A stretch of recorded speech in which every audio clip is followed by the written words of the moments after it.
up, guys? It's day 3. You'll see a little bit of drizzle, but it kind of feels nice because it's been hot and humid all day, and we had to get through the flood from yesterday. But we got Convictions. How you guys doing? Good, man. How you doing? Good. Doing really good, thank you. Why don't you go ahead and introduce yourselves? What do you guys do in the band? Yeah, I'm Michael. I'm the front man of Convictions, and I'm really bad at interviews sometimes. I'm Quentin. I am the clean singer and guitarist of the band. So, guitar question. What brand guitar do you use and why? So I'm running a Legator for my Drop F songs, and then an LTD for our older songs that we play. Wonderful. Okay. I love guitar stuff. We can talk about Legator all day, but we're not gonna do that because people will be like, "What are you talking about?" And then Mike's gonna be like, "So you played Inkcarceration? How'd it feel?" Probably my favorite show, ever. Okay, why? I had my whole family here. It was like a family reunion. We're here in Ohio. We're from Ohio, so yeah, this was sick. Being able to perform at this awesome. Yeah, I can see bad at interviews. My family's here. I'm really happy. Good show. So this is your first time at Ink. Was this your first Danny Wimmer Presents Festival? No, we've done Aftershock, and we've been to a couple others as well. I've been to Sonic Temple.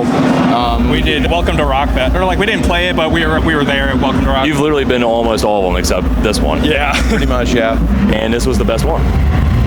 It's up there. Yeah, my favorite show. Yeah, it's the best. It's the best one. So, did you guys get to tour the prison yet, or do anything like that yet, or? Not yet, but I've actually done it twice already with my family, just as tourists. So, I would know what to expect, but I don't know. Have you? I have not done the tour yet. I might do it later. I don't know. And there's a haunted house or something going on? I was gonna say the haunted house is the one that piques my interest the most. Oh yeah. So when you walked out on stage and saw all these people, what's running through your head? Hit your marks. do a good job.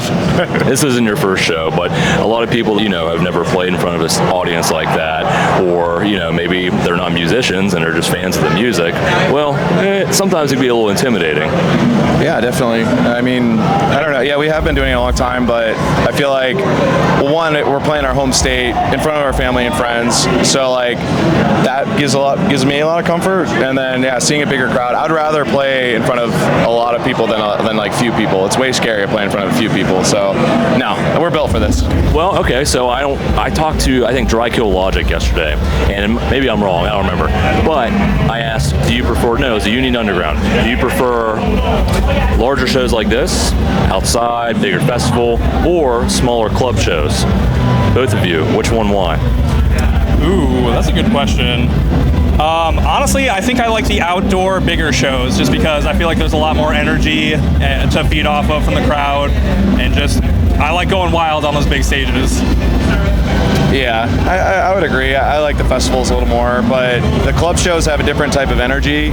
And so, that's what we're used to. We do a lot of club shows. So I think for me, the trick now that we're doing these festivals is bringing that club energy into the grand spectacle that, these festivals are. So looking for things like circle pits, wall of death, sing-alongs. Those are having that connection with the crowd is super important for us. So it's a little bit of a challenge, but in a fun way to try and, how do we scale this up in front of thousands versus hundreds? I mean, when you go out there, one, you got a bigger stage. You can flip around, you can kick, you can run. I mean, that's fun.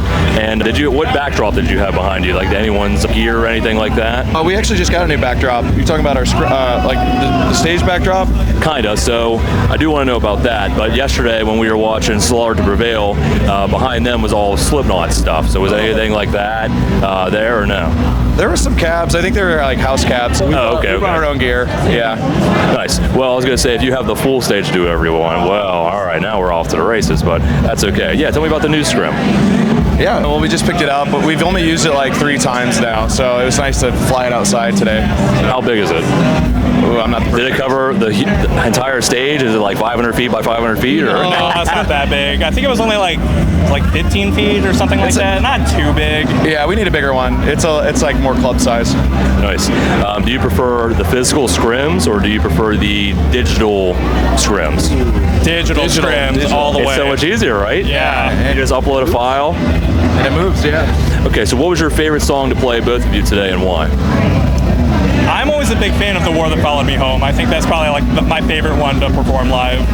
I think for me, the price of grace, like the meaning behind the song and being able to talk about mental health is really important for us. And it was like really rewarding. We had a lot of people come forward after the show and tell us their experiences with that. But beyond that, it was just kind of like a victory lap. It was the last song we were playing, and I had already felt really confident with the set. So by the time we got to that song, it was just kind of like almost like a victory lap. And then I got to like crowd walk too, so that was really fun. Did you see a lot of tears in the eyes out there? I don't know what I saw. It's probably sweat in my own eyes. I had a towel like on standby.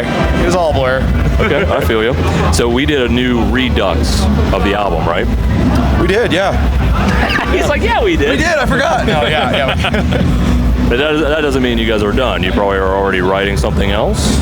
Yes. Yeah, we're actively in the studio. So it's actually funny. We were in the studio like I think a week before we went off on this last month-long tour. Not even a week off. So I think we had like 3 days off when we got back. So yeah, it's been a challenging like juggling act of like staying creative and writing new material, but also like performing on a higher level. Now, you guys are the only band I could ask this weekend. Is it really that crazy to think that metal and Christianity or religion can like be together? I think of bands that I grew up with, like Impending Doom, Sleeping Giant, and I see comments all the time, and they're like, Christian metal? What do you mean? It's like, do you not listen to that? It's fantastic. Yeah, I mean, if you read the Bible, it's pretty metal. So what is coming up next for Convictions? We just did Ink. What's next? So in a couple months, we just announced our fall tour with Demon Hunter and our friends in Cultist. So I'm really stoked for that. Yep, we're going to do that. And then we're hitting a festival in a couple weeks. We haven't announced it yet. It's called Immerse Fest. Immerse Fest, Immersion Fest, one of those two. Something. We're going to get in trouble for that. Yeah, we'll be announcing that. And yeah, we're playing around with going back to the studio and then getting our tour schedule filled for spring, which we already have a few things on the table for that. So. Now, when you say studio, is it like your own studio? Do you go to somebody? We go to the studio. Yeah, it's up in Grand Rapids. It's with Lee from Hollow Front. Okay, awesome. I talked to a lot of people this weekend, and some have their own studio. Like Franz is over there talking to Jesse, and I talked to them earlier, and they do all their stuff in-house. So I didn't know if you guys were like, no, we're just... Yeah, it's a bit of both. I know Quentin and Pat, our guitar players, they've been doing a lot of the composition work, getting demos ready for, hitting the studio. So these guys are always writing, and they have their own studios. I know Pat has his like full-blown professional studio, so it's just kind of a collaborative effort. Awesome. So if someone who's never seen a Conviction show before and they're in the crowd, maybe they've heard of you guys just in passing, what are they in store for? Aggressive worship. That's the way, yes. Yeah. Okay, good. Easy. Now I heard Drop F, so I'm already on board. No, I love your music. It's great.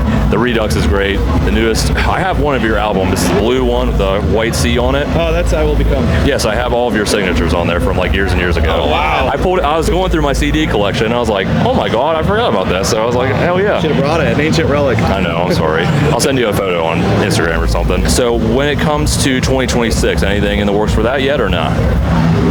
You want to... Well, we're working on a new record and busy tour schedule. So basically more Convictions, more of the time. More Convictions, that's what we love to hear. Now, do you guys have any advice for bands that might just be starting out? Maybe they've been around for less than a year. Any advice you would give to them moving forward in today's age? I'm not quite sure. I'll take it.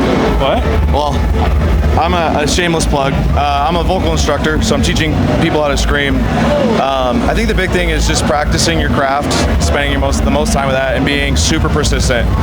I've been doing this for 20 years. Like, it wasn't overnight, and it still isn't. So it's a journey, and there's going to be highs and lows, and you have to be prepared for that. And just stay hard-nosed and focus on your craft and keep pushing. Don't stop. Don't stop. Easy enough advice, but great advice, all the same. Any final words you guys want to say to fans? Wait, what was the question? Final words? Oh, rock on. Rock on. No, to your fans. Thank you for supporting us. Thank you for the amazing support. Like, we would not be here without any single one of you, honestly. yeah, it's been a long journey, and we've been playing like the underdog card for a while, and I feel like our fans have really rallied behind us with this last release of the Fear of God. So yeah, thank you to our fans. We wouldn't be here without you. It's Convictions. Check out the Fear of God. Check out all their albums, start to finish, never ended. And they just played Ink, and they had a great time. So make sure you check out all those live videos. We're gonna be circulating online. You can see all that fun stuff. 2026, more Convictions, like these guys said. So get ready for that. Thanks for checking us out. We'll see you later.